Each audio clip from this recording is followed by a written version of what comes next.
আজ আমি এসেছি একটি মনোমুগ্ধকর স্থানে, একটি ব্রিজ যেটি যেন নদীর বুক চিরে এগিয়ে গেছে দূরে সবুজের মাঝে। চারদিক জুড়ে থইথি পানি, মাঝখানে মাথা উঁচু করে দাঁড়িয়ে থাকা এই ব্রিজ যেন প্রকৃতির সঙ্গে মানুষের বন্ধনের এক নিদর্শন। এই জায়গাটিতে প্রতিদিন হাজার হাজার পর্যটক আসে, কেউ আসে ছবি তুলতে, কেউ আসে একটু প্রশান্তি খুঁজতে।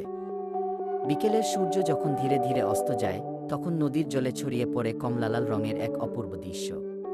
পানির ঢেউ, হালকা বাতাস আর দূরের পাখির ডাক, সব মিলিয়ে যেন এক কাব্যিক অনুভূতি তৈরি হয়। এই বৃষ্টির আশপাশে এখনও নির্মাণাধীন কিছু অংশ আছে, যা ভবিষ্যতে হয়তো আরও সুন্দর করে তুলবে এই স্থানটিকে।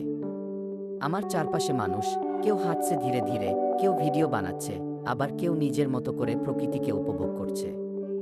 এই স্থানটি শুধু একটি ভ্রমণ গন্তব্য নয়, এটি একটি অনুভব যেখানে এসে মনটা হালকা হয়ে যায়।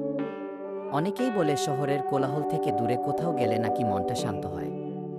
এই জায়গায় এসে আমি বুঝলাম প্রকৃতি আমাদের ঠিক কতটা আপন হতে পারে। নদীর উপর দিয়ে হেঁটে যাওয়া এই ব্রিজটা যেন আমাদের জীবনেরই প্রতিচ্ছবি, এক প্রান্ত থেকে আরেক প্রান্তে যাত্রা।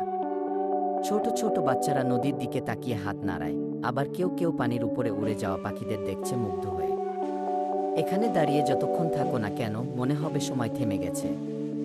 এমন অনুভব শহরের ভিড়ে পাওয়া যায় না। আমাদের দেশের প্রতিটি নদী, প্রতিটি ব্রিজ, প্রতিটি প্রকৃতির রং যেন এক একটা গল্প বলে। এই ছোট্ট ভ্রমণে আমি শিখেছি, প্রকৃতি যখন ডাকে, তার উত্তর না দিলে নিজেই বঞ্চিত হই আমরা। এই ছিল আমার আজকের ব্লগ, আশা করি ভালো লেগেছে।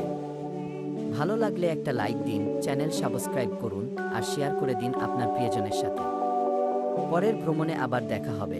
অল্প হাসি পরিবারের পক্ষ থেকে রইল রোদেলা শুভেচ্ছা। আবারও বলছি, ঈদ মোবারক।